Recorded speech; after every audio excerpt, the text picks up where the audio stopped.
1979 সাল তৎকালীন মিয়ানমার সরকার তাদের কুখ্যাত অপারেশন ড্রাগন কিং এর মাধ্যমে মুসলিম রোহিঙ্গাদের উপর শুরু করে নারকীয় দমন নিপীড়ন, যার প্রেক্ষিতে সীমান্ত পেরিয়ে দলে দলে রোহিঙ্গারা আশ্রয় নেয় বাংলাদেশে। সেই সংকটের প্রকৃত পরিস্থিতি সম্পর্কে জানতে ওই সময় মার্কিন যুক্তরাষ্ট্র থেকে একটি সাংবাদিক ও গবেষক দল বাংলাদেশে আসে রোহিঙ্গা জনগোষ্ঠীদের সাথে কথা বলতে। এই রোহিঙ্গাদের কাছ থেকেই তারা বান্দরবানের গহীনে মিয়ানমার সীমান্তবর্তী এক রহস্যময় জঙ্গল সম্পর্কে জানতে পারে। তারা সেই রহস্য নিয়ে তদন্ত করবার লক্ষ্যে জায়গাটির সরেজমিন দেখার সিদ্ধান্ত নেয়। সেই লক্ষ্যেই দলটি বান্দরবানের অত্যন্ত দুর্গম এই অঞ্চলে পৌঁছে অবস্থান নেয়। সেখানে একে একে 6টি দিন অবস্থান করার পরেও যখন কোনো অস্বাভাবিক ঘটনা ঘটল না, তখন দলের সবাই বিরক্ত হয়ে বুঝতে পারল যে জায়গাটা আসলে ভৌতিক বা রহস্যময় নয়, এটা নিছকই একটি কুসংস্কার। তারা সিদ্ধান্ত নিল পরদিন সকলে মিলে সে জায়গা থেকে ফিরে আসবে। কিন্তু সেই দিনই সন্ধ্যার মুখে তারা প্রত্যেকেই জঙ্গলের মধ্যে অদ্ভুত কিছু অনুভব করতে শুরু করেন। যেমন একজন সদস্যের মনে হতে থাকে যেন ভূমিকম্প হচ্ছে চারপাশে, কিন্তু পরক্ষণেই তিনি বুঝতে পারেন যে ভূমিকম্প নয়, বরং ঘোড়ায় চড়েই তারা একে অপরের দিকে কারা যেন আসছে। দলের অন্য এক সদস্যের মনে হতে থাকে তিনি যেন চারপাশে ঝড়ের আওয়াজ শুনতে পাচ্ছেন, যেন তাদের চারপাশে একটি শক্তিশালী বাতাস বইছে যা সবকিছুকে ধ্বংস করে দেবে। এভাবে শুধু একজন বাদে দলের প্রত্যেকেই বিভিন্ন ভিন্ন ভিন্ন ধরনের আওয়াজ শুনতে পান। এই অভিজ্ঞতার পরে দলের প্রত্যেকেই অত্যন্ত ভয় পেয়ে যান এবং অবিলম্বে জঙ্গল ত্যাগ করে চলে আসার সিদ্ধান্ত নেন। কিন্তু দলের যে সদস্য কিছুই শুনতে পায়নি, তিনি ব্যাপারটা অনুভব করার জন্য জঙ্গলে থেকে যান। সবাই চলে যাবার পর তিনি যখন একদম একা হয়ে যান, তখন তার মনে হতে থাকে যেন সেই বনে বিভিন্ন ফিসফিস করে কথা বলার শব্দ শোনা যাচ্ছে। কারা যেন ফিসফিস করে তাকে সতর্ক করছে, তুমি এখান থেকে চলে যাও, তুমি এখান থেকে চলে যাও।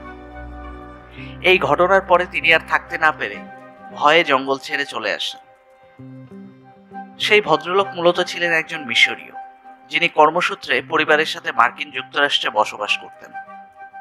পরবর্তীতে তিনি যখন আমেরিকায় ফিরে যান, তখন তার সাথে আরো অনেক ভৌতিক ঘটনা ঘটতে থাকে।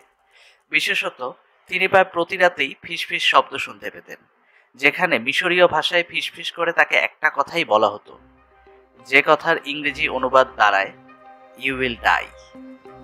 এই ফিসফিস শব্দ পরবর্তীতে তার পরিবারের লোকেরাও শুনতে আরম্ভ করে এবং ঘটনার 5 বছর পরে ভদ্রলোক রহস্যময়ভাবে মৃত্যুবরণ করেন।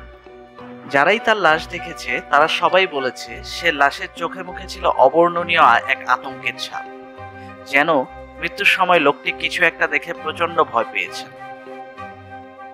দর্শক, এতক্ষণ যে জঙ্গলের অতিপ্রাকৃত ঘটনা শুনছিলেন, সে জঙ্গলের অবস্থান বাংলাদেশের বান্দরবানের অতি দুর্গম অঞ্চল। বান্দরবানের থানচি উপজেলার মিয়ানমার সীমান্তবর্তী সুউচ্চ সাকাহাফুং এবং মিয়ানমারের চীন প্রদেশের মধ্যবর্তী এই ঘন জঙ্গলটির নাম চিকনকালা জঙ্গল। বাংলাদেশ বার্মার নোম্যান্স ল্যান্ডে অবস্থিত এই জঙ্গলটি জিপিএস এর হিসাব মতে প্রায় 2700 ফিট উঁচুতে অবস্থিত। এই জঙ্গলকে ঘিরে ছড়িয়ে আছে নানা ভৌতিক মিথ এবং গল্প। এই জঙ্গলের খুব কাছেই অবস্থিত নেফিউ পাড়া। বাংলাদেশের অন্যতম উঁচু আর সবচেয়ে দুর্গম গ্রামগুলোর একটি হচ্ছে এই নেফিউ পাড়া। এটি আসলে মূলত একটি মুরং গ্রাম। গ্রামের লোকজনের ধারণা এই জঙ্গলে অতৃপ্ত অপদেবতা বা পিশাচ বাস করে। গ্রামের লোকজনের ধারণা এই জঙ্গলে প্রতি বছরই একদিন কোনো না কোনো জানান দিয়ে বনের ভেতর থেকে বিচিত্র একটি ধূপধাপ আওয়াজ ভেসে আসে, আর এই আওয়াজ শুনলেই গ্রামের শিশু থেকে বৃদ্ধ সবাই আতঙ্কে জমে যান। সবার ধারণা পিশাচের ঘুম ভেঙেছে, তারাই এই আওয়াজ করছে। এই আওয়াজ হবার সময় বনের ভেতরে থাকা কাঠুরে বা শিকারীর দল ঊর্ধ্বশ্বাসে বন থেকে বেরিয়ে আসার চেষ্টা করে। কিন্তু আশ্চর্যের বিষয় হচ্ছে প্রতি বছরই তাদের 2-1 জঙ্গলে রয়ে যায়, যারা আর কোনোদিনই জীবিত অবস্থায় গ্রামে ফিরে আসে না। অনেকদিন পরে জঙ্গল থেকে তাদের মৃতদেহ উদ্ধার হয়।